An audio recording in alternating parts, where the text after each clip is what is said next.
La definitiva utilidad de esta normativa recientemente aprobada, sobre todo para, como le decíamos en un principio, el cuidado de la salud y las adaptaciones que deben realizar las empresas para poder cumplir con esta normativa. Vamos a dialogar con un especialista en nutrición, la nutricionista Dana Romano, a quien ya le doy la bienvenida. Dana, buenas noches, bienvenida. Germán Giachero te saluda, ¿cómo estás? Hola, ¿qué tal, Germán? ¿Cómo estás vos? Muy bien, muchas gracias por atendernos. Bueno, a ver, ¿qué significa que se haya aprobado de manera definitiva esta ley que era muy esperada por amplios sectores? Bueno, es muy importante aclarar primeramente que esta ley, si bien se la llevó mucho como muestra de la imagen a una parte importante que es el etiquetado frontal de los alimentos, la ley en sí se llama de promoción de la alimentación saludable. Y justamente eso hace que sea mucho más amplia y no simplemente se quede en un rotulado, que de hecho es muy importante, ustedes lo estuvieron mencionando recién en las placas que mostraban, pero hay tres puntos importantes que quizás, bueno, yo lo vuelvo a retomar de lo que ustedes ya han mencionado, y que justamente son tres cosas, ¿no? Hay que hacer esta implementación, pero ya ahora es obligatoria, de un etiquetado frontal con advertencias, ¿no? Obviamente que estos símbolos que están viendo ahí, estos octógonos negros, ya lo creo que advierten y hasta como frenan la decisión del consumidor, que ese es un poco el objetivo, que tenga ese momento para pensar mejor su compra. El segundo es, también como lo mencionaron ustedes, la regulación de la publicidad, de la promoción, de cómo patrocinar estos alimentos.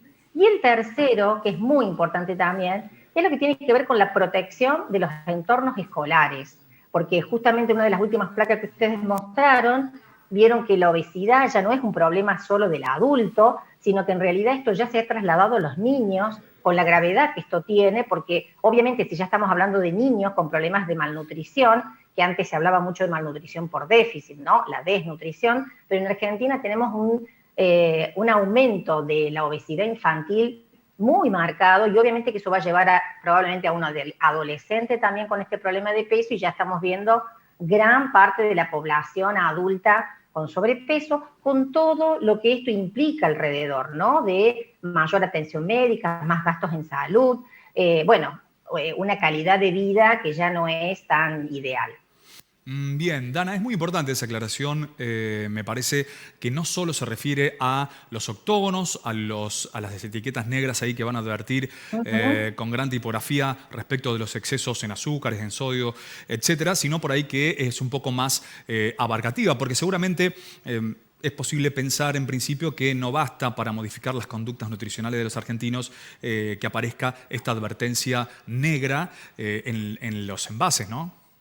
Claro, de hecho, esto ya es todo un sistema que se estuvo justamente debatiendo cuál era la mejor manera de transmitir al consumidor esta información, si justamente tenía que ver hasta con la forma, con el color, el tamaño de las letras, como bien dijeron, qué tamaño a su vez va a tener que tener este logo en el envase, ¿no? Para que no quede precisamente oculto quizás atrás o pequeño. Bueno, esto tiene que tener un tamaño, una ubicación, y de hecho esto es un eslabón más en lo que nosotros por ahí como profesionales trabajamos en consultorio o en salud pública, donde uno a través de la educación alimentaria trata de ir llegando, pero muchas veces uno llega ya a la persona que justamente está buscando algún cambio por alguna patología, lamentablemente, o en algunos casos puntuales, y escapa quizás en esta atención a la gran población sana, a la población infantil. Entonces, poder trasladar esto prácticamente a las góndolas, ¿sí? Más allá de que la industria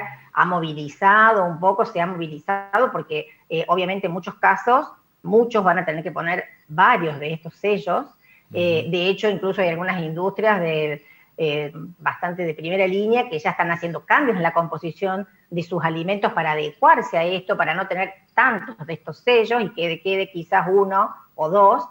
Pero pensar cómo también esto impacta en los niños, que digo, pues yo escucho, y a vos también te habrá pasado en los entornos familiares que uno tiene, que por ahí va la mamá, la abuela y que sea que acompaña al niño de primaria, de jardín, a comprar su merienda, y el niño va y se queda prácticamente maravillado con la cantidad de variedad de colores, y obviamente ¿qué termina eligiendo?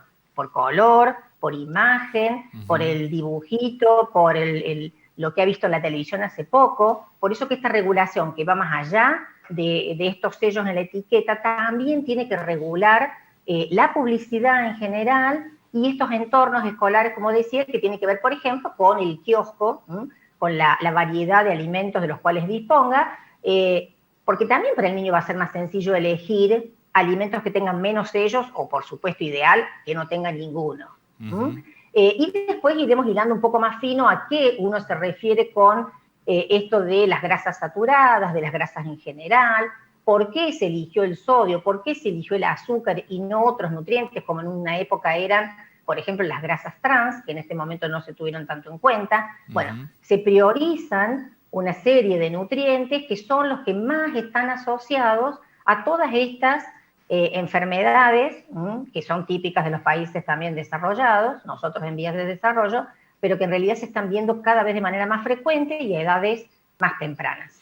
Dana, desde la experiencia del consultorio, en cuestiones más cotidianas de la alimentación de los pacientes, ¿es posible modificar rápidamente algún tipo de conducta en este sentido, ¿no? Porque, digamos, la publicidad, las góndolas de los supermercados y los almacenes están superpobladas de esta clase de productos que cuentan con exceso de todo aquello que hace mal a nuestros organismos. ¿Qué posibilidades hay? No digo en forma rápida, pero que en un mediano o a largo plazo podamos modificar estas conductas que no son del todo saludables. Sí, todo esto va sumando, ¿no? Yo agregaría lo que vos decís por ahí, lo que dice la gente, uy, todo esto e incluso es todo lo rico, ¿sí? Todo lo que tiene quizás más sellos pareciera que fuera lo más rico, ¿no? Estamos hablando de alto contenido en, ¿sí? O exceso de. Sabemos que por ahí un snack, por hablar un ejemplo cotidiano a veces, el snack es salado principalmente, o sea que agregado de sal tiene. El tema es cuando esto es excesivo y a su vez el individuo lo consume frecuentemente. Entonces, si yo tengo, por decir un ejemplo, la picada del domingo en el cual tengo un snack, es una cosa. Ahora, cuando ese snack es la merienda de los niños en la escuela, es un problema. Entonces, claro, sí se puede el cambio, sí de diferentes lugares, porque por ahí, como te digo, por ahí yo no trabajo con niños específicamente, trabajo más con adultos, pero el adulto es el que me dice, pero yo después le digo a mi hijo, o ni hablemos los adolescentes también, que hacen sus propias compras, ¿no? Quizás el niño más pequeño son los padres los que realizan la compra, pero el adolescente va y se compra solo, lo que a veces elige comer, pero de todos modos siempre, en todas las etapas de la vida, es posible una mejora de los hábitos alimentarios, pero obviamente esto es un trabajo que va llevando tiempo. Y que también es importante, no solo decir, bueno, ahora este alimento con etiqueta negra o estos sellos, los vamos a tener que dejar a un lado. Pero pensemos también que otros alimentos van a poder estar quizás más presentes en la mesa porque yo estoy corriendo de la mesa este alimento que tiene tanta grasa, tanto sodio, tanto azúcar.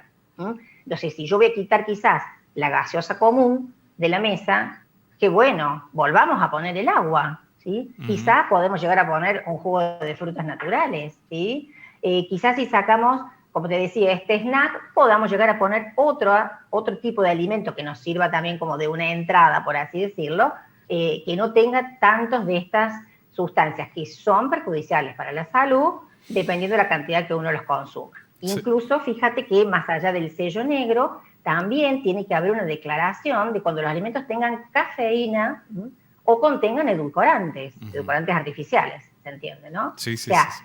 Esto se va a ir abriendo a otras cuestiones, pero era necesario hacer una normativa, porque si bien hay muchos, incluso a nivel de salud pública, ya se están llevando adelante proyectos justamente de kioscos saludables, de entornos más saludables, pero la normativa, la ley, justamente enmarca esto y justamente, bueno, le da, por supuesto, un marco legal en la cual uno puede entonces tomar algún tipo de determinación y también hace que la industria realmente haga un cambio en esto, porque, bueno, hay una ley que lo obliga.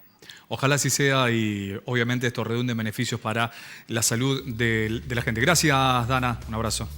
A su disposición. Que anden bien. La nutricionista Dana Romano dialogando con Canal 20 Noticias sobre la nueva, fresquita ley de etiquetado frontal y, por supuesto,